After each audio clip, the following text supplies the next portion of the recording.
Welcome, welcome, welcome to the Marnese Live Talkshow, a show where we can talk in an authentic and a real way about social issues and life issues. It helps to find action steps to move our respective community and society forward. I'm your host, Marnese Jackson, and we will continue talking about parenting. A couple of weeks ago, I had a wonderful conversation with mothers from all across the United States about motherhood. Tonight, we will have a conversation with fathers. We will talk about the myths, the truths about fatherhood, and how we can dispel some inaccurate information about the perceptions of fathers in the Black community. So, tonight we'll talk about co parenting, child support, single fatherhood, and just parenting in general. Tonight we have Rahgin Taelor, Edgar Jackson, Aaron Harmon, David Stimage, Earl, Christopher Roland, Deondrea, and Cornell. And I'd like to welcome them all to the Marnese Live Talkshow.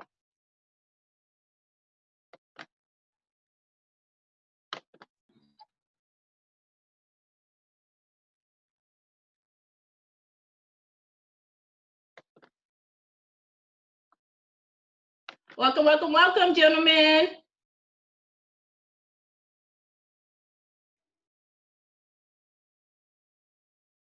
How you doing? How you doing? I think we're good now. Welcome Hello. Hello. All right. Edgar joins the party. Welcome, welcome, welcome to Marnese Live Talkshow.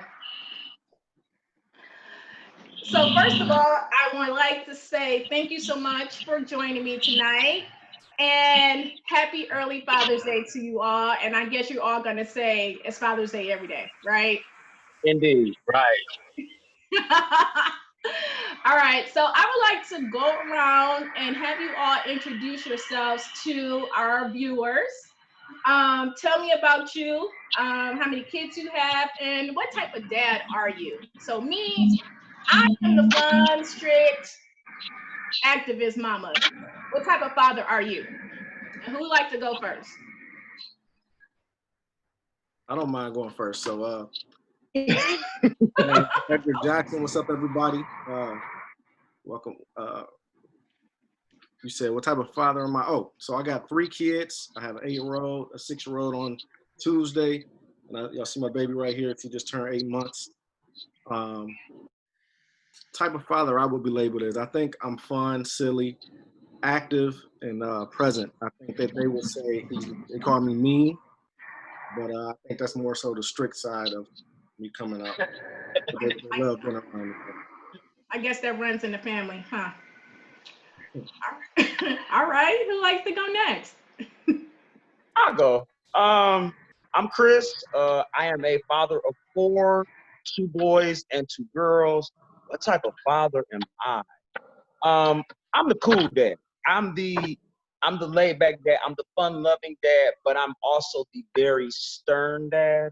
Where when I'm very adamant on education and being mindful and being respectful all the way across the board. No favoritism just because it's a boy. Boys and girls, no. Y'all are treated the same. Y'all will have the same type of respect and due diligence all the way across the board. Wow. Okay, Dad. All right. I see Perry want to jump in there real quick. You on mute, hon. I said, oh, really? That's how we're doing it? Well, my name is Earl. I'm 28. I'm a father of 3, 2 girls, 1 boy. I am the vice president of the Pontiac Library. And I like to I'm the activist dad.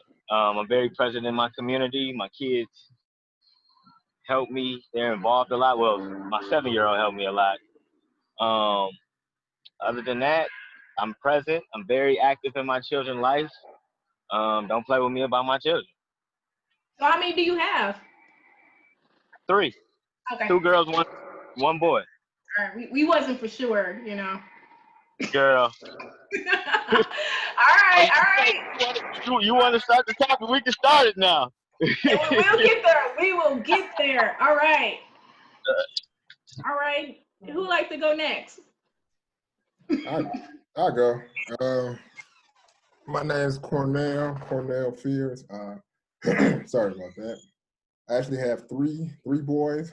One of them, one's deceased. I have a 17-year-old. Consider a son. He's like a stepson, but he's like my son, really. And I actually have a 5-year-old. So I'm more so type of dad, the fun dad, stay involved, just to steer them in the right direction. Just be a role model to them, something to look up to. All right. 3 boys. All right. Yes. I have so many questions. Get ready. All right. David, you look like you're ready. Welcome to Marnese Live Talkshow. Hey, how you doing?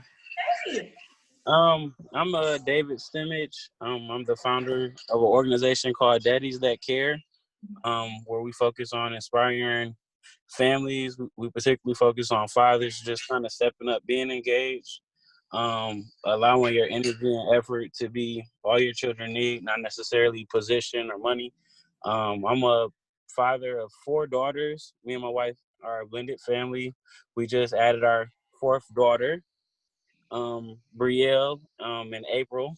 I am kind of what the other father said. I'm a multitude of things as far as I'm the disciplinary as well as the fun dad, which is a constant changing role depending on the situation. But I think all aspects are super important, whether it comes from being focused in school to having fun on the playground.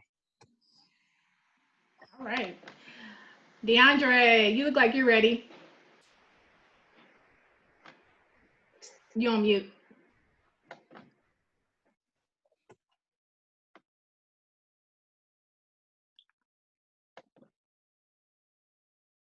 All right. Okay. Y'all, I'm good now? Yep. All right. I want to go ahead and shout out to all the fathers, first of all, because I heard a lot of the fathers say that they're present. I think that's huge, man. So kudos to y'all, man. Much respect. I'm very much the same type of father. I'm present. I'm hands-on. I'm also, Marnese knows I'm very silly. Love to have fun. Both I have a son and a daughter. I have a boy and a girl, so nothing else to prove. I can make both. You know, that's a little corny father joke. But yeah, I'm very much a hands-on, but I'm also, like my man said, I'm a disciplinarian. I'll be stern when I need to be, jokes, fun, laughter, all of that. But, education is definitely very important, very paramount. Thank you so much. And Rahgin, welcome. And you are on mute. Let me get you.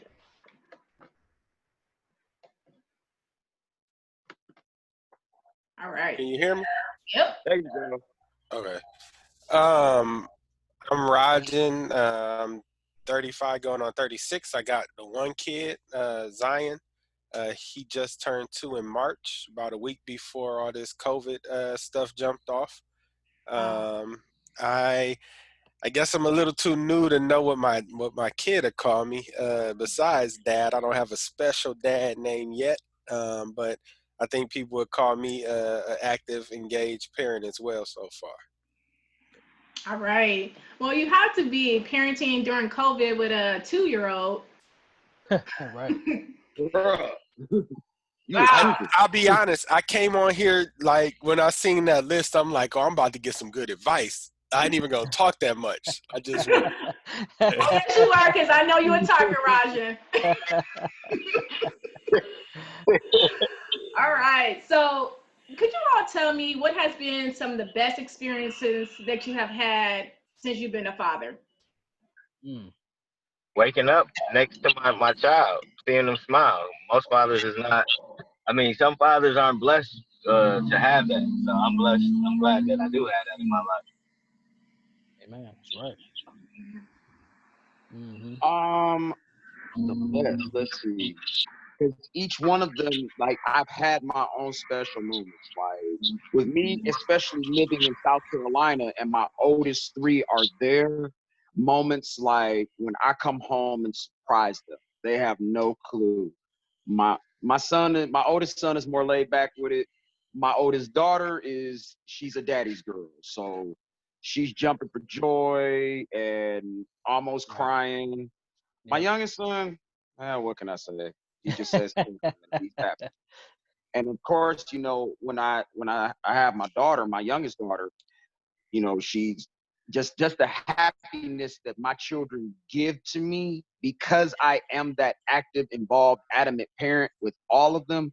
Just when they're with me, just that feeling of, it's not a feeling of, oh boy, I got these kids. It's actually a feeling of, oh boy, I got these kids. Like, yes, it's a wonderful feeling, like being a father and just being able to be actively involved, which there are a lot of fathers out here that aren't as blessed as us to be involved in their children's lives.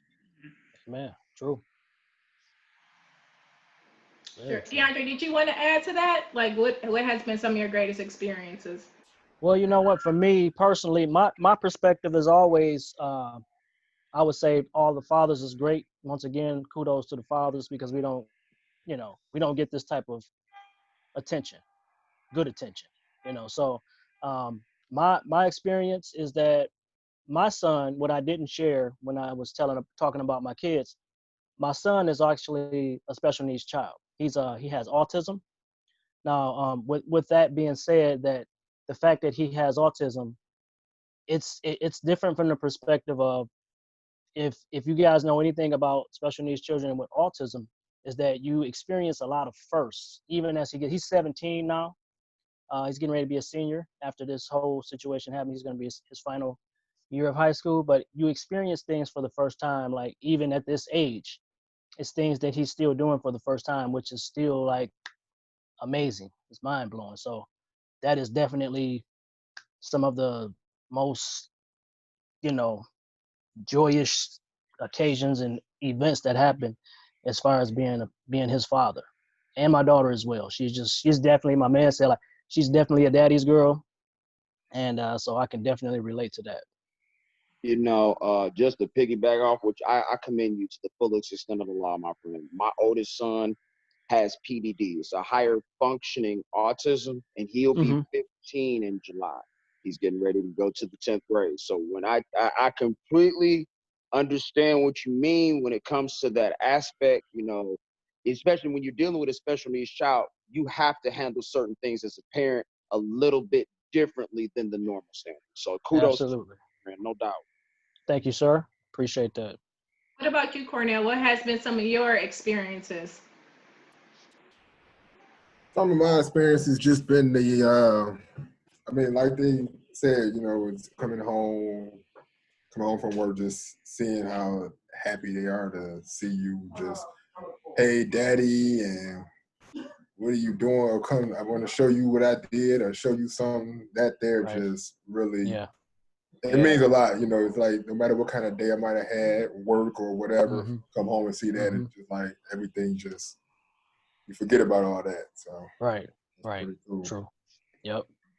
I want to hit too on what you were saying. I do want to commend you as well. You're speaking about your son with autism, because I know my 6-year-old, we didn't know for sure if he was autistic or not. I know when he was younger, we had different tests done and kind of thought he might have been, but tests found out he wasn't. It was just, he's a little more slower developing on different things, which is and it's cool. It took a while for him to start talking. Now he's talking nonstop now. Can he ask me 1,000 questions? So I just say, you and Chris, man, I definitely, I understand, man. He was ready when he was ready to start talking. Oh my God, yes. Oh my God, yes. I can relate to the talking part. Wow. What about you, David? You have a blended family of girls. What has been some of your best experiences? You on mute.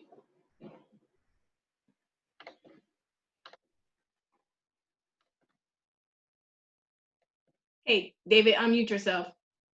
Oh, okay. Can you hear me? Yep. Yeah, I was just testing to see if y'all was paying attention. I would I would say I mean it's kind of similar across the board. I feel like my girls for me it's just they're direct reflections of what you need in the time of need. They're so pure, and their joy is so genuine. You know, like they don't have to put on to make you happy. So it's such a natural feeling, and anybody who have more than one kid knows that each of them has a way to bring you joy that's unique. None of them are the same. Like one might make me a letter, the other one have a song for me, the other one have a dance. So I think just collect, and sometimes they just become a group and create a whole show for me. Destiny's Child, okay. Nice, nice. Just getting off of work.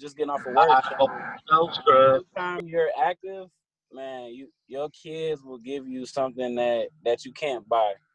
So I'm definitely grateful for all my girls. Absolutely, yes. And Edgar, you have 3 little ones. They're like stair steps. Like what has been some good experiences with Ethan, Sanaya, and Sky? Oh man. Sky's super chill right now. Yeah, she trying to relax for me.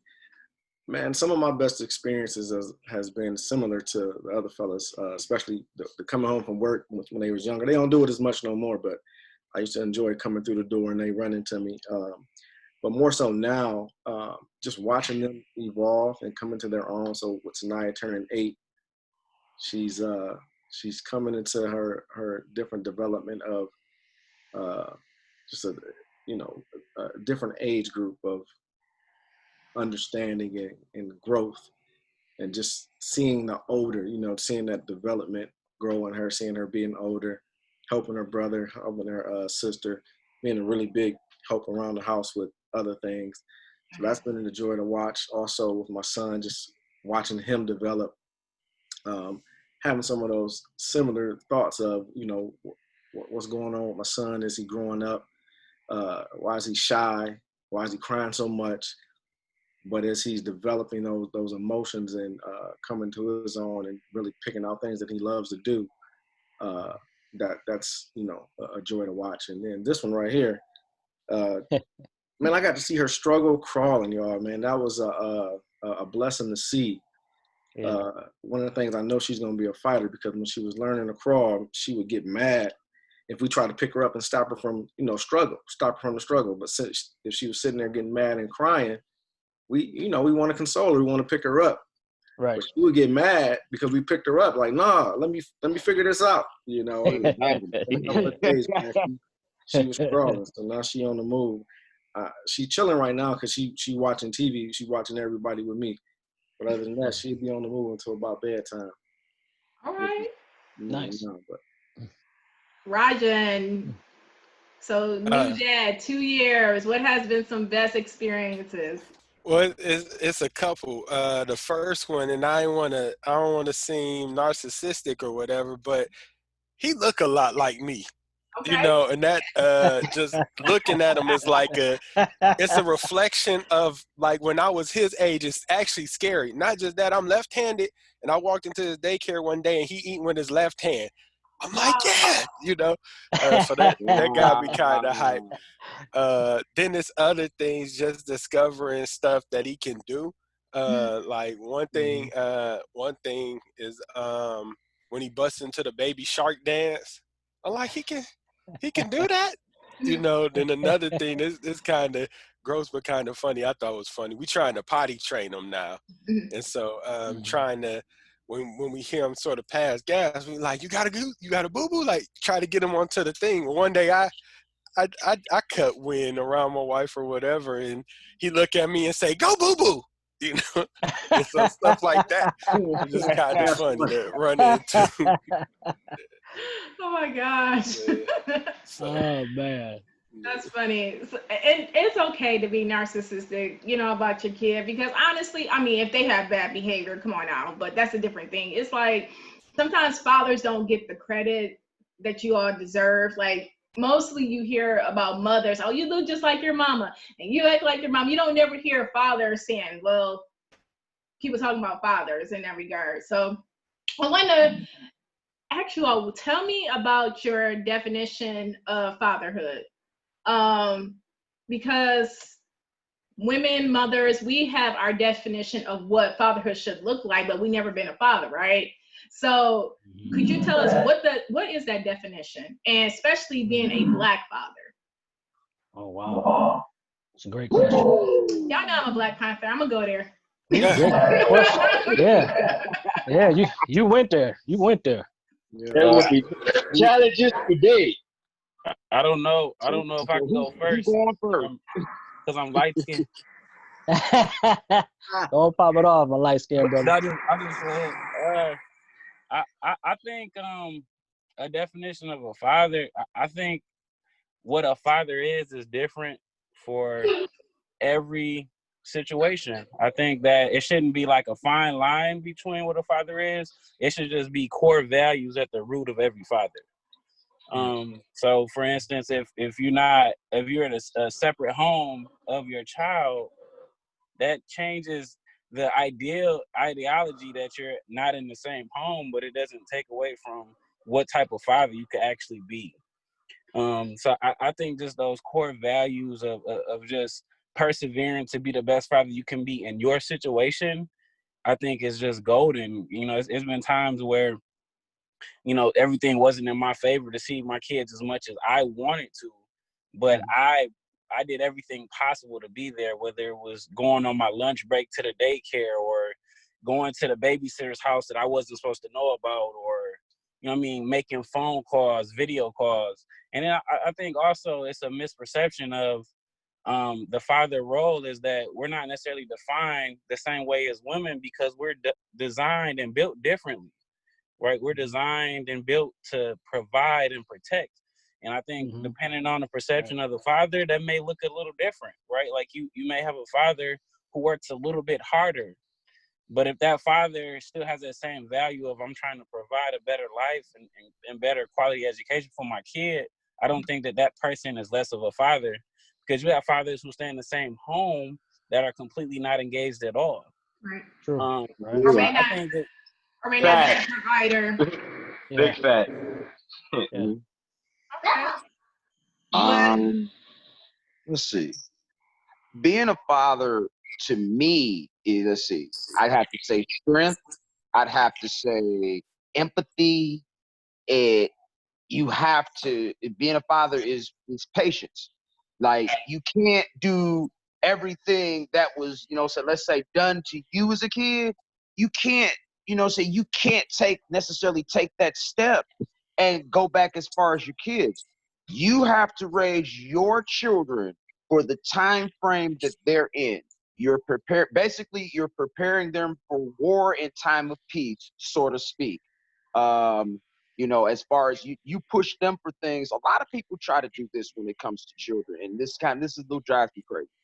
You want to shield your children, you know what I'm saying, from, let's say you went through this. You don't want your children to go through this. Sometimes those things that we are trying so hard to shield our children from, we don't necessarily realize within ourselves when we went through that. We look at it like, nah, we don't want our kids to go through that. But at the same time, it's a learning curve.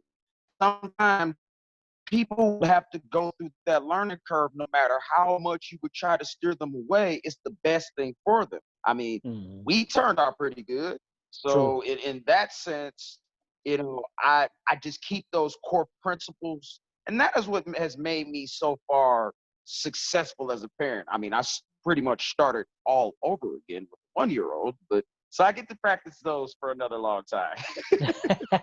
Right. Thank you so much, Christopher. No doubt.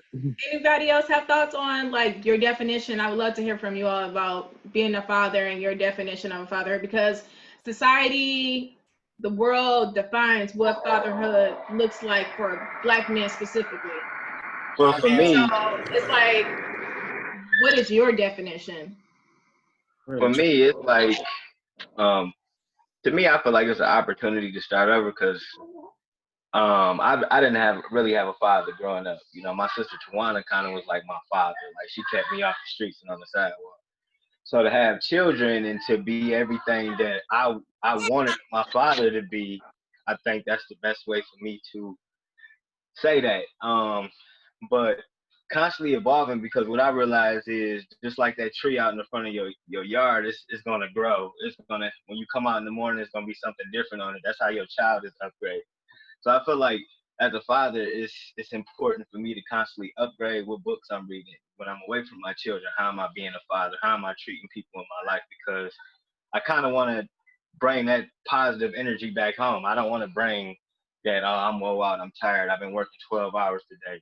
Like when I come home, I still want to be in that same mind frame of the conversations that I have with people, of my children, or just how I treat them overall in general. And then as a black man, I try to look at it the best of it, look at it in the best way, because I know it's a lot of brutality and it's a lot of racial, but it's also a lot of black on black. But as a black man, I try to prepare my son, my 7-year-old son, who's a black male, as much as I can. And right now, my daughter's young; they don't know what's really going on. But even myself, just watching the company I keep, the people I hang around, you know, how I travel at night, or you know, whatever it may be. I really, even though I do have friends that's police officers or whatever it may be, and I do certain things with them, I still kind of watch. I still don't want to be around them. I still don't want to, you know, that feeling. Great. Before we dig deeper into what you were saying, Cornell, Deondrea, Edgar, Yeah. Rahgin, would you guys like to provide your definition? Because I know you all, but you know, our viewers don't know, and everybody comes from a different background. So, can you hear me? Yeah. So what I'm saying is, I think when it comes to fatherhood, I guess if you want to even come from a biblical perspective, I think our duty is to train up our children. The Bible says, train up your child in the way they should go. Right. But I think that is our responsibility, even if you don't have that. Cut the light back on, boy. As a father, train them up. Train them up. So you gotta, you know, train them up in the way they should go. But I think that it even goes further as us as black men, just because there's certain things that we gotta protect them from, shield them from, while at the same time keeping them a drive within them to overcome the different obstacles that they're gonna face in life, be it school, be it racism, be it dealing with the police, all those different things. And you know, I think, you know, it's our responsibility to do that for our children. But at the same time, I think it's starting to, actually, it's been past the point to where, because of the amount of black men that are present or inside of the community, has fallen so short. It's coming to a point to where you got to be responsible not only for your family, you got to be responsible for other families as well. Mm-hmm. I'm done on that point because my baby, she want to say something. Can I jump in? Can I Thank you. jump in there? Thank you. Can I jump in there? Yes, Rahgin, please. Okay, because I think I wrote notes. You know what I'm saying? I think Edgar stole mine. I just want to. Yeah, I feel the same way as far as raising up that child. I think we have the responsibility for being, for especially those who profess to be Christians, to raise them the way God wants us to raise them. So that's one thing. The other thing, I feel them on being involved in the community and in the lives of the children. But we'll talk about that part later.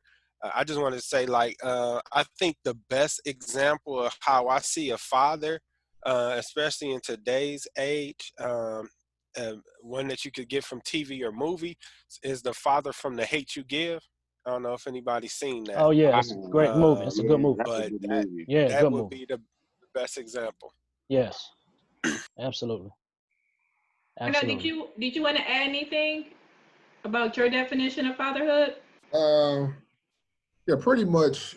To me, fatherhood is they've already Rahgin and Edgar pretty much had what I was going to say, but just to add on to it is just showing love, showing care, and it's sacrifice. A little, it's about raising your kids up to be respectable adults. And what I meant by the sacrifice is, I know like when my son was first born, I'm a bowler. I love to bowl. And back then I was bowling probably 5-6 times a week, multiple leagues. And it took, when he was first born, it was more so, okay, yeah, we got opportunity to win some money, get some jackpot money, buy some shoes, whatever. Then I had to start thinking like, man, I can't be bowling all this time. I'm going to work, bowling, then trying to go home. It was just, had to kind of let some things go. I mean, I still bowl now, but I'm only bowling once a week now. So it's just, that's the sacrifice there. And then I know with my stepson, 17, trying to teach him, like you said, raising as a black man, his whole thing, he needs, I tell him all the time, he needs to give 120%. Like 100% isn't enough. Always, because he'll do some work or get some grades and he'll get maybe, he's like, oh, I got a 2.5. And no, that's not good. Yeah, you're passing, but I always give them an example. So if it's time for you to go for a job or go to college, and it's between you and 3 other kids, 2 other kids of other races, and they're gonna, you could be a 3.0 student, they could be a 2.5, 2.0. I said, as a black man, you already got 2 strikes against you, sort of say. So it's like, you need to excel higher than that. And that's what I try to tell him, like, don't just settle for just doing 100%. You need to go 120%, 130%. You set the example and be the leader. So the main thing is just try to raise them to be leaders and not followers. Exactly. That's good.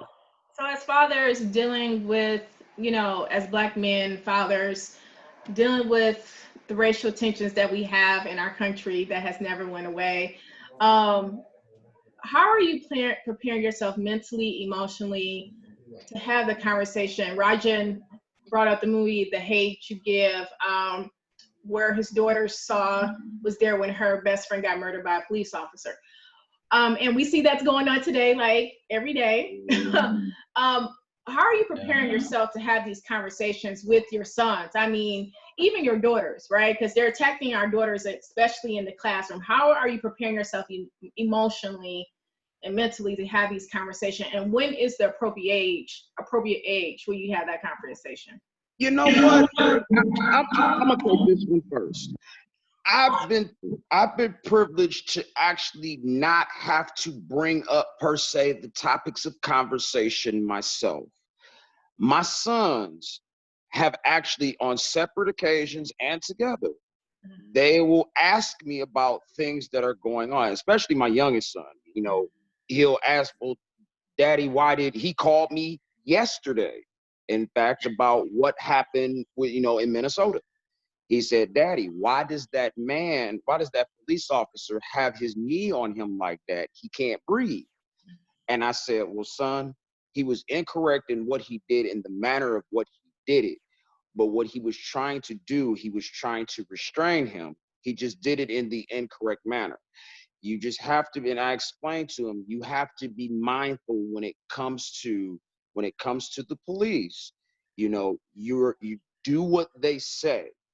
Don't try to, go outside of the box, because it could mean that you could possibly get hurt. Now, my older son, I flat out told him, you do exactly what they say, because if you don't, it could mean your life at this point in time. I'm like, I need my son. I need you to be alive, and I need you to be well.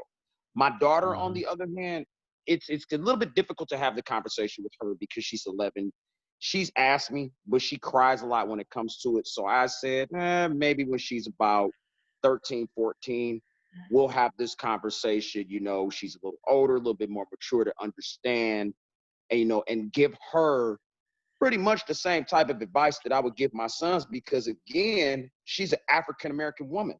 And I mean, just as much as African-American men get it, African-American women catch it, and sometimes just as worse, just as bad as men do, just depending on the situation and circumstance. So I've been blessed to not to have to, bring it up to my sons, but, I'm learning how to approach that with my daughter, because she's just the world is full of gumdrops and lollipops. So it's a little bit more, it's a little bit more difficult for her to understand. And even her older brother has attempted to explain to her, in a very appropriate fashion, because he's very good at that. Even though he's autistic, he can articulate his thoughts very, very well. So We heard. it's a learning experience. It's really just it's gonna depend. All right. I'll take another comment on that. I wanted to ask you guys something else before we move on. David, did you have any thoughts on that, or? Yeah. Well, the first thing is I want Perry to stop changing his background. I just got off work, man. I just got home. No, but on a serious on a serious note, I think for me, we really haven't had that harsh conversation. I have all girls over here. But like we did watch The Passion of the Christ together. And I think in a way how Good movie. Jesus Christ was mistreated.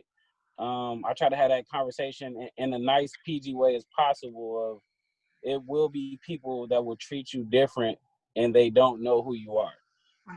So kind of just standing in their truth and understanding who they are at all times, I think is just extremely crucial in their development as an individual, to be a leader and understand it's okay to be unique, different, and it's okay for people to not like you, because everybody may not like you in life, but you have to like yourself and be true to yourself. So. All right. Marnese. Yes. Can I chime in? Oh, go ahead. I wanted to ask a question, if it's okay. The people who got kids like my son age, maybe 3 or younger, when you guys were looking at having a kid, did that consideration come in your mind? Because it did for me. Yes, it did. That's a great question. Like, it's messed up. It's a messed up thing to have to think about and factor in. But I'm like, man, when I found out I was having a son, I was happy and sad at the same time. Wow. Yeah. Is it more so of the racial dynamic, or just how society is today, or just? Well, yeah, the dynamic, because we heard a lot in the news during the last election season. So that's 2016. Wow. Yeah. And then hearing this again, my wife came to me the other day and she was talking about like man, like we brought them into this. And I'm like, yeah. Yeah. Yeah, but you're a father, and we all mentioned that we protect and show our kids the right way. So that's all we can really lean into. And that nobody expected the world to be like this. But if we look at history, it's like we've been dealing with this and we've been navigating these different systems. Well, no, that's the problem though. Like, I didn't have to expect it. I already knew it. Right. So for me, what I wanted to chime in and say, for me, the experience is a little different because 5-6 years ago, I was in a totally different place. I was doing Black Lives Don't Matter marches when Trayvon Martin was died. So I was like, police was following me to park cleanups and little stuff like that. But that's a whole nother story. So it was different for me because I was really out here doing that. And a guy came and grabbed me and was like, yo, P, you're going to get killed if you keep out here creating these marches. And, it wasn't like I was peaceful protesting. I was inviting the police officers and the fire department to the Black Lives Matter meeting to figure out how can we talk about this and how can we prevent this from happening in my city. So like, then my son was 1 at the time, so my son seen the police break the window and tasing me 3 times, and like my son seen that, you know what I'm saying, at 3 years old. So so I still got the video cam to this day. Thank God that I didn't do nothing wrong. I was literally on the side of the street helping a school teacher fix his tire. As soon as I hopped in my car, the police, the situation just escalated. I was like, dang. But yeah, so my son's seeing that, and one day when he get older, we gonna sit down and watch that tape and be like, yo, fam, you So know. so he's seen it. So what was the response when he saw you? So Like, what was the look? so as soon as I got in my vehicle, he came to my window and he said, "Yo, can I get your license, registrations, and driver license?" I'm like, "Bro, we just had a 10-minute conversation on the side of the road. You asked me why I was here. Like, now you telling me I'm impeding traffic on the side of Perry Street because I helped." Like, it just escalated. I'm like, so he said, "I keep reading your license plate. Hey, it happened in April. My birthday was in March. So I knew my tags was renewed, everything." He's talking about, "I keep running your plate. Your truck is not, your car is not coming back." Um, he like, "Is this car stolen?" I'm like, "Man, my 3-year-old son is in the back seat. And I just pulled over in the middle of Perry Street to help a teacher fix his tire. Why would I do that with my child in the car?" You know. So what did your son like? What was the response of your son like after all seeing you go through that?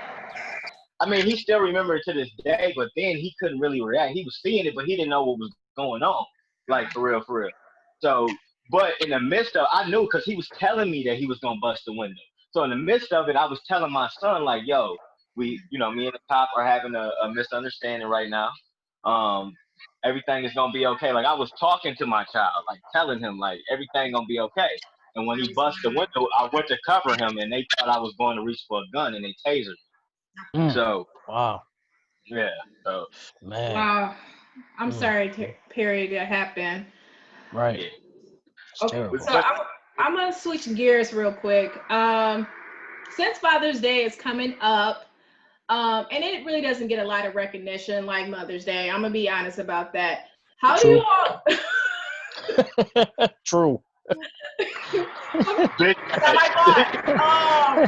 So how do you feel about single moms or moms who don't have dads in their life saying Happy Father's Day, it's my day too? Like, how do you feel about women saying that? Oh my God, that is totally wrong. That's like false. Like, no, like return to sender. That's not, no. But So the your thing father is was that look, a woman cannot teach a boy how to be a man. She can look. My mother, my grandmother did their best to give me instill all of these respect and respect values, work hard and all of that, and that's all great. But at the end of the day, my mama or my grandmother cannot teach me how to be a man. So I had to learn that from from men. You know what I mean? So there's no way possible that a woman can show a boy how to be a man. She can show him how to work hard, be respectful, be kind, all those things, but she can't begin to say, okay, being a man means this. That's not it's not gonna translate to manhood, And being a father, I mean, I just have to make this point because I didn't get a chance to really chime in on the father part. But being a father is you having to fight for your kids. And that's one thing that I love to listen to you fellas that's talking, much respect, because y'all obviously in y'all kids' lives and y'all fight for them. Because I can't tell y'all, I heard somebody talk about being outside the home. I can't tell y'all how many motions I had to file to go to court, to fight for parenting time, to fight for time with my kids, to fight to get my time with my children. I can't, it's countless. I had a folder about this thick of papers that I had to file, and motions I had to file for my kids. So being a fighter for your children, that's definitely a huge part of being a father and fatherhood for sure. Anybody else have any thoughts on that whole single mom and father thing before I ask you guys about, the whole child support system? First thing first. What he said, the first thing he said was that a woman and not no shot at any woman, but Right. a woman cannot teach a boy to be a man. But here's the second thing, that a woman can't show a girl how a man is supposed to treat a woman, and that's a father's responsibility. Right. Okay. So what if that little girl does not have a father? Who does she look to? Then that's when you have, hopefully you have, let's say, uncles, cousins, big cousins, grandparents, what I'm saying, Mm-hmm. to somehow steer in that direction, whether it be the mom's parent, mom's dad, or the dad's dad, or whatever the case may be, you know, in that sense. And just picking up, back it off of you, my friend, the whole court thing, been there, done that. I understand completely. But see, the thing is that they, you know, what it is they give fathers so much grief when it comes to, you know what I'm saying, all we want to do is be fathers. You know, whatever situation that it was before, that is what it is. But at the end of the day, it should not be taken out on the child, you know, unless the father's just abusive or, you know what I'm saying, some stuff like that. That's one thing. But if a father's out here trying to do nothing but be a father to their child, let him. What is it hurting? Real talk. Right. Cornell, did you have a thought? Yeah, I totally agree with what y'all was saying, what Chris just said and everything. It's just they all don't try to shut the father out the child's life. It's like they're so the way society is set up. Because I've been blessed where I didn't have to go through the court system, but I've heard numerous of stories when I used to work for Wayne County, and it's just been it's amazing, it's unbelievable all the things that the dad goes through. It's like society is just set up for the single mother, so it's like it's to their advantage, and it's like they know it, so they try to take it to use their advantage with it. I mean, it's like I've heard I saw something the other day where they were speaking on I think there was more so living arrangements, getting grants for houses or anything.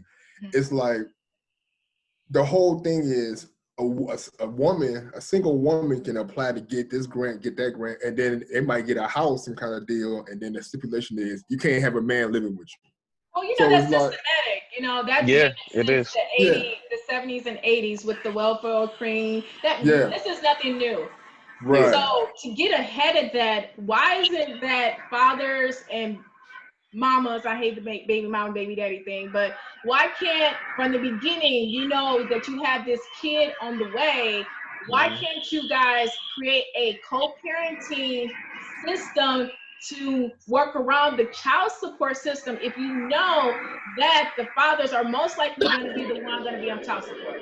I like to chime in. Yeah. Go ahead, take that one. I got it in a minute. Yeah, I feel you. I think ideally, that'd be a great world if you could get mom and dad on the same page. But the fact that the system is so slanted to one side, it's more in position to control the situation in a mom's favor, that going through the system is more favorable. If I can get food stamps and I can get housing and I can also control when he's a father, why would I try to work things out so he doesn't have to pay as much and I may not get benefits? And I'm not speaking to all moms, but it is moms that use that as a way to control, manipulate, and it's a huge sense of entitlement that the system gives them, regardless of what type of father you are. I think on my journey to empower fathers, it hurt my heart to realize that this is not by accident. It's a system designed for it to be separated from jump. I didn't even realize if you have a kid and you're not married, the mom automatically gets all the rights to the kids. It doesn't matter if you sign a birth certificate. It doesn't matter if you provide it. You have to go to court and fight for rights that I feel you should automatically deserve. And then you have to prove that she's unfit just to get equal. So well, You know what? Can I chime in on that one? Go ahead. Before Perry chimes in, I'm gonna go to Rahgin and Edgar because they are both married. Yes. And it'd be good to get their perspective on this from the other side looking in. Okay. So mine, I felt a little inappropriate for me to have a comment because both me and my wife are married and my parents were married as well. So I didn't have a single mom experience. My wife did. Well, her mom was, and they actually had a conversation about her mom saying that she is the father. My wife thinks that is it's wrong for her to say that. Her mom thinks that she has the right to say it. The way I personally feel about it, and somebody just put it in the chat there, I think describes it the best. I don't want to take away. Okay, so first of all, father or fatherhood, that's a position that's held by a man that cannot be replaced by a woman. It just can't. But if they feel like they're fulfilling the role of both, then I think that I think they have the right to say something about it. I also feel like a lot of the fathers on this call, as well as in general, might want to be there for their kids. I mean, you guys fought for your kids, you know, and I applaud that. But I also know some people who don't. I also know some, and this is probably not going to be the most popular opinion in this forum or whatever, but I know some dads that'll be better off not around their kids. But that's real. That's real. Yeah, that's real. That is real. It's true. That's real. When it comes to those type of situations, when we put a woman in a position to where she has to do double duty, if it makes her feel a little bit better, now I can understand it being confusing and not really healthy for the kid for her to go around and say that. But if she's put in a position where she got to do both, if she feel like she want to say something about it, then I don't think I got any right to say anything about it. Now, other people who, like the guys on this call who fought for their kids, and yeah, their opinion is they had a right to say it out loud. Me, I don't. Thank you, Roger. And I'm gonna go to the chat, and MJ Johnson says, I think that comment phrase is often misconstrued. That comment is said when the mom is truly a single mom and fulfilling both roles as the disciplinarian, provider, protector, and motherly duties, where the father is not involved. Not to take away from the father, but many mothers are doing this alone, unfortunately. Yeah, I agree. Okay. Yeah, definitely. Yeah. I agree 100%. You know what? I told my sister one day. I have a friend, Marnese, and you know her. Like, we have a friend of ours. I literally told her one day.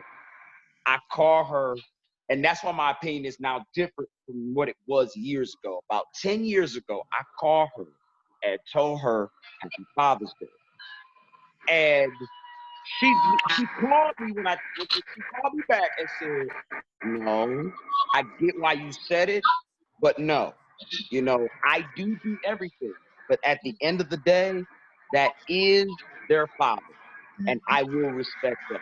So I can understand it from both perspectives. All right, Perry, I feel like you want to say something, and then I'm gonna go. I got a question for Cornell and Deondrea. All right. So I went to court three different times. Like I was going back to back because I wanted joint physical custody. So I don't know if they got tired of seeing me or was like, we just gonna grant this boy what he want or whatever. Right. I didn't have to prove that she was unfit or anything like that. I just wanted, my whole thing is I'm not gonna play games about my child. I'll just take it to court. Right. Yep. That's just me. You pull the same thing on me, I'm the same thing on you. Right. Exactly. Yeah. That's just me. You want to be paid. I don't look at it being. It's real talk. I feel like it's responsible for real. And then another thing I wanted to say was I got friends who have baby mothers who get child support from them and give it right back to them. Like it's like they are team, like they're best friends. Like, you know what I'm saying? And then I got my child mother, she don't make it hard for me to see my child at all. Like, you want your child? Come get her. You know what I'm saying? Like, that's just how it is. And she look at it like, what the court paper saying, or what the court without the court paper saying, like you still have equal rights, just like I have equal rights. So like, if you want to see your child, you can see your child. And it was one more thing I wanted to touch base that you said something about. As far as like the father, why can't fathers get it together, or why the two spouses can't get it together before the child get here? I'm gonna be honest with you. No, I said, let's be clear. I said, why can't both parties get it together before the child gets here? That's what I said. I said. That's what I just said. No, you said something Marnese? different. Yeah, you said something different. I heard something different. Oh my God. I'm keep preparing all the way. So what I would say is, to be honest with you, some men and some women aren't just taught that. That's something that we're lacking in the Black community. I feel like, this is my opinion, I feel like that we're lacking that. Like, some men, let's be honest, man, it take us a longer time to catch on to get things. Some women too, but mostly men. I'm sorry, man. I'm sorry, but it's the truth. You know what I'm saying? We hard-headed. We got to bump our head a couple times, whatever it may be. But, yeah, but at the end of the day, we're not taught certain things, and women expect us just to know. You know what I'm saying? And sometimes it can be an argument, but if you are able to properly communicate with your spouse and be like, that's something that I just never was taught, or that wasn't in my household, I'm not used to that. Some of us are used to abusive relationships with our parents, or parents not being there. So that's just my opinion. I ain't gonna go too deep into it, but I just wanted to chime in on that. But real talk. So, Cornell, Deondrea, what is your reality of being a single father? You only hear about single moms, right? So is it different being a single father versus a single mom that you may have heard, or is it just kind of like the same thing? I didn't know he was a single father. Deondrea and Cornell. Okay. All right. Well, I can just chime in. I think my perspective is always a little bit different because, like my brother said, having a special needs child. I remember now, back when my son was 5, he's 17 now, but when he was 5 years old, I got physical custody of my son. And I had custody of him from age 5 to 12. So during that time, I was literally a single dad, like no mom. So I had to put on both hats. Like y'all were just talking about how mom had to be this for her children and everything. No, I had to do that for my son. I had to, and thank God my grandmother stepped up to the plate, and she was that mother figure that my son needed. And being that if you have a special needs child, you just can't approach everything like your quote unquote normal child. You have to, my son's his menu for what he ate was very minimized. He doesn't eat everything your typical child would eat.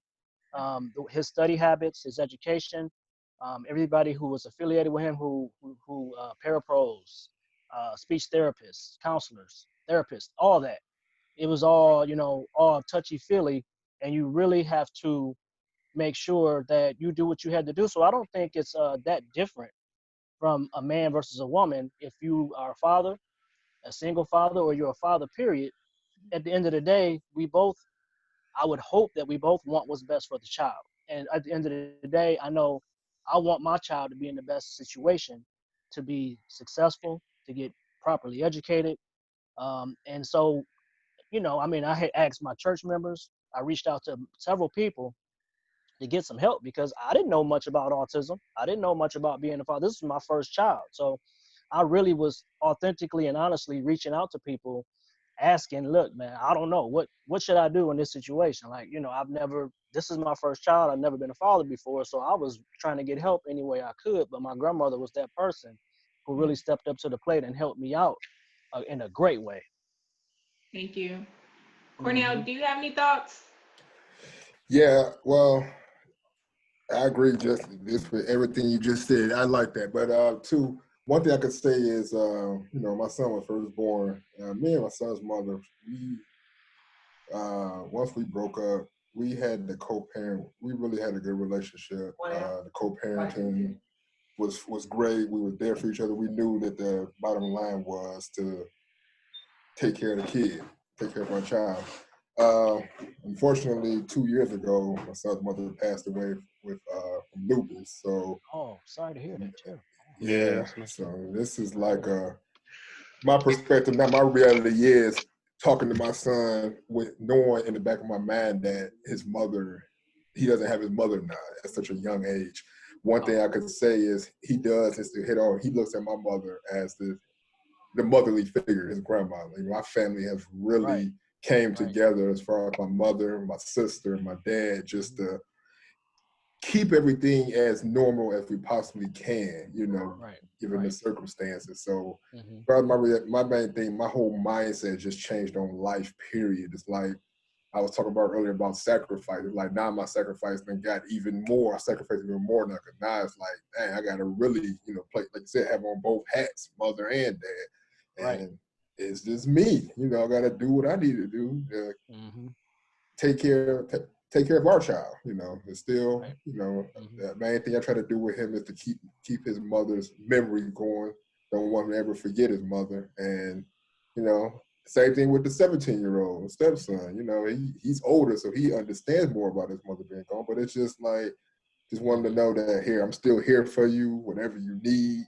You know, I want to, because I know she will want to see him graduate and be successful. So I'm trying to do everything in my power to make sure that he be successful. And then, you know, and actually my 6-year-old, making sure that he grew up to be successful. So, Wow. Thank you. Edgar and Rahgin, or Edgar and Christopher, you guys have 3 or more kids, right? You guys are both in fraternities, involved in your community. You both are family men. What are some recommendations for men who are really trying to balance it all, right? I'll let you go first, Edgar. Like, what are some recommendations you can give men to balance it all, wife, kids, and all these other extra activities that you're involved in? Wow, that's a good question, sis. I'm still trying to figure it out, quite honestly. But I think for me, you know, being married, what I'm learned and what I have learned, it's, I guess, more so speaking to my spouse and listening to your kids, man. Wow, I tell you what, my kids let me know when they feel like they being neglected with time. They let me know in certain ways. Naya would just flat out say, you notice them start asking mommy for everything, or you ain't here. I thought you'd be gone. You know what I mean? You ain't got something to do, you know. So those things, when they say those things, I mean, it kind of stab you in the heart and make you kind of reevaluate what you got going on, and reprioritize whatever activities. And most of the things that I'm involved in, my fraternity, work, church, all those will say, hey man, you need to be with your family first. So they all focused on that to say, if you need to take a time away from this to go focus on that, no hard feelings, when it comes to that. So I would say, I guess my advice is listen to your kids, and definitely listen to your spouse. Good advice. Wow, this is a doozy. Let's see. So I've been a parent. Well, see, now that I've been a parent almost 15 years, I can say this. Even as when I was younger, one of the things that I prided myself, and Marnese will attest to this, where I was, my son was with me. If I had a function with my fraternity, my son, chances are, because he knew everybody, my son was really, it takes a village to raise a child. Like, I didn't have to worry about, like, as far as balancing per se the time, because everybody knew me, everybody knew my son. My son was very well. Now that I'm older, I just now recognize what's more important. Yes, I'm still active in the community. I'm still an active member of my fraternity. I'm still the family man that I've always been. The only difference is now is I've just now taken, my energy that I had when I was younger, because I was hyper, and I put it into my children. Like, that's what matters to me the most. My babies.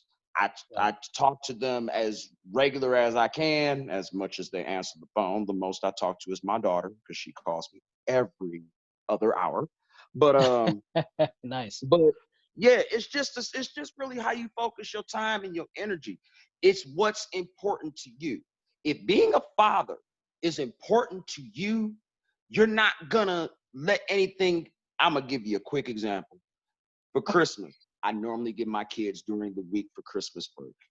I wasn't able to get them for Christmas, but you can bet your bottom dollar 3 weeks after Christmas, guess where I drove the 11 hours to just to spend the weekend with my babies? It doesn't that's right. matter. If you Right. want to be a father, you're not going to let, there are certain things that you're not going to let stop you if that is the most important thing to you. And for me, the most important thing in the world at this point in my life is my children. Period. Right. Mhm. Okay. David, Right. so Yeah. you started Daddies That Care, which is an initiative that focuses on fathers providing moral support, parent development, and child engagement. Why is it important to have Black spaces and spaces like this for Black fathers? I think it's what I've learned in my experience is if you give fathers an opportunity to talk, they have so much to say because the community and society silences them so often, right? Like the weight of how they feel and the needs that they need met. It's not a normal. So I think just creating that space for people to talk and dialogue, and even just on this call, is so many different type of fathers, but we all generally have the same core values and what we want to accomplish. And I think all those pieces are so powerful, man. Like everybody's story that's shared on this video will affect someone that's listening, and someone will be able to relate to some degree. So I think just creating that platform is just a natural power that is needed in our society for sure. Real. Absolutely. Rahgin, Absolutely. Boy, you so ugly. Hey, Thanks, appreciate that. You like that answer? Oh, that's good. Hey, listen, Perry. hold on. Perry. Yeah. David. I got a question for Rahgin before we wrap up. Okay, no, Perry. I just Okay. wanted to say it's not my fault. Your daughter got your nose, boy. You ain't gonna talk about my kids. I just Mute y'all now. Rahgin, Oh man, that's funny. what advice can you give to new fathers with time management? And you mentioned that you was kind of feeling some type of way of bringing your kid into a world that you didn't cause all the issues. What recommendations can you give to fathers who are new fathers who are thinking about becoming a father? What hope can you provide them? It's two things. I'm sorry. Is this getting close to the end? Because I got this list that I just want to shoot off, and I'm sorry. I got what, 1 minute? You got a minute. Okay. I just wanted to pay homage to all the people that poured into my life that are no longer here. So Mr. Thomas, Mr. Cannon, Mr. Ferguson, Cecil Brown, Dexter Taylor, Robert Zachary, Dennis Herndon, Charles Colbert, Edward Colbert, Thomas Taylor Sr., Mr. Taylor, aka Mr. X, who just died last week. All these people were like father figures, either to me directly or I've heard stories about them. And also my wife's uncle, Uncle Burrow, who was like a father to her, like a father to me. Also my Uncle Dexter, he's not dead, thank God. 56 today. He was a father figure. He coached the Southside Chiefs for a few years over there. And so my Uncle Dexter, and of course my dad, Thomas Taylor Jr. Anyway, I mentioned all these names because they, that was part of the conversation of how do we change the narrative. But as far as what hope is out there, I just listed a whole bunch of guys that I know of that were not just fathers to their kids, but also the kids in the community. It had a long reach. Matter of fact, that Charles Colbert, I never met before. I went to his funeral. It was my wife's uncle. His funeral, 3 blocks of cars. He was that influential. Wow. The pastor that did his eulogy, he bought him drums. He used to be the minister of music. He became the pastor because of the drum set that her uncle or her cousin bought him or whatever. All that to say is that there's hope. We are a community of people. The more that we do things and come together as a community, the better things are going to get. I know that it's going to take some generations. It ain't going to happen, tomorrow. even with was it Perry? You was out there protesting and things like that. You know, I know you probably know better than anybody else that getting people engaged and getting them to move difficult. You know, but it's gonna take a while. But I got some hope in it. You know, as far as being a new parent, time management. I got one kid. Ha. That's all I got to say is ha. Good luck.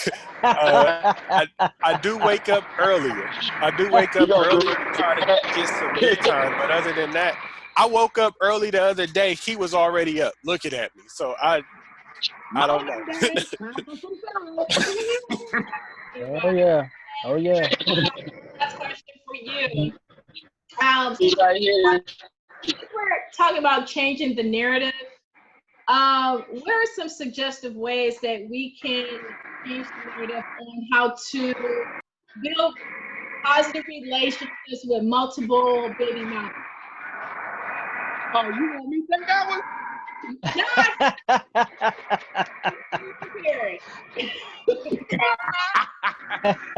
Ooh, good luck, bro.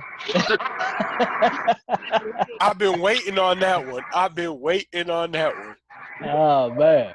Did you hear me? Who was the question for? You, Perry. Oh, me. Oh, I'm sorry. Me. Oh, how it is with multiple? Yeah. Oh, it's fun. I had the best time of my life. What are some recommendations? For real. So I'm gonna be honest. Oh, what's my recommendation? To give people baby mamas on how to build positive relationships. We try and move to things positive.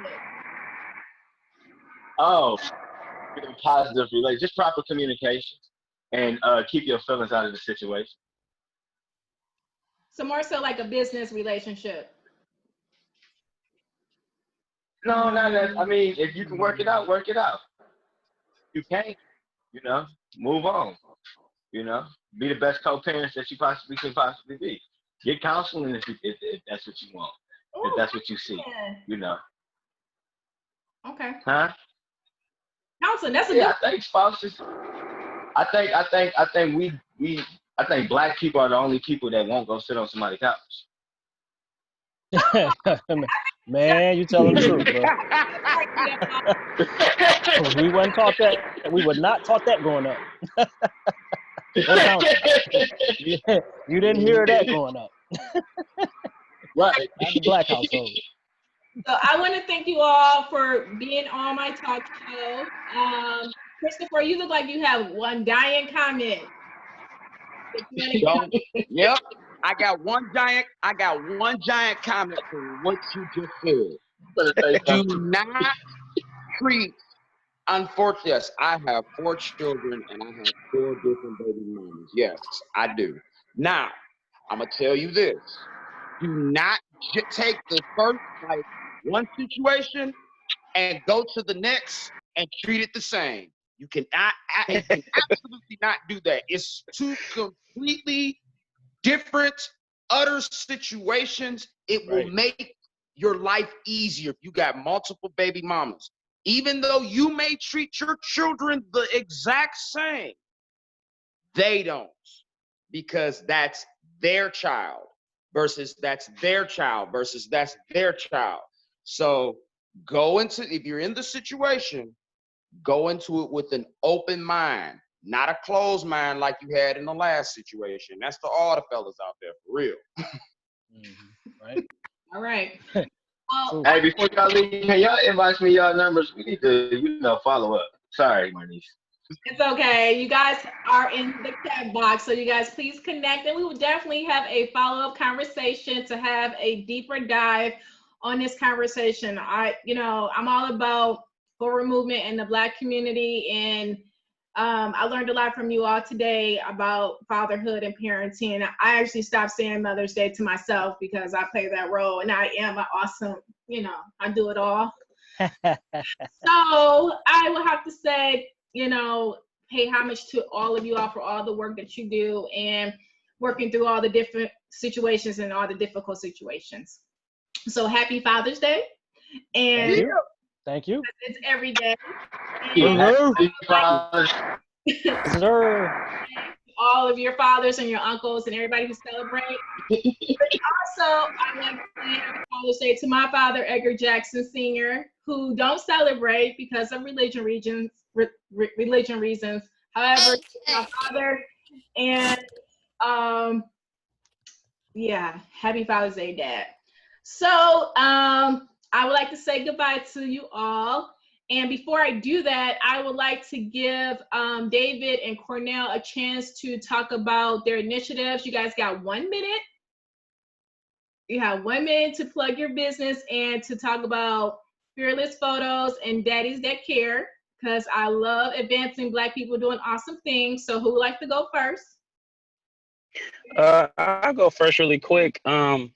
Daddies That Care, we've been focusing on doing programs inside of schools called Family Empowerment, where we kind of exercise, engage, and just have that free fun time.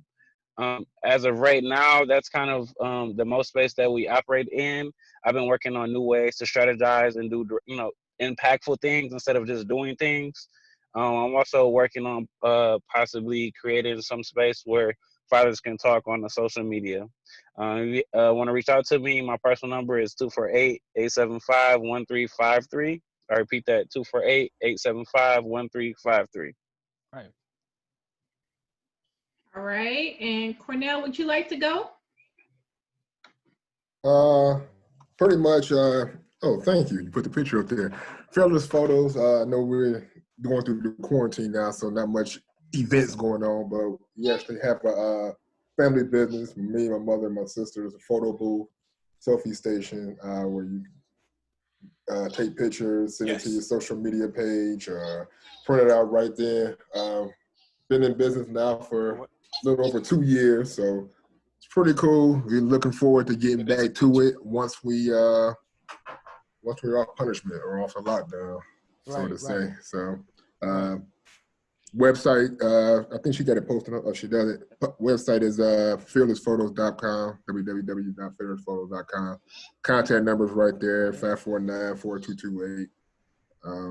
Just we do it all. Weddings, Let me get you a new parties, events, you name it, we got it. We got a few upgraded materials that we got, a few new photo booths that we have that we got right before the quarantine happened, but we're looking to get going once everything is back to the new norm. Cool.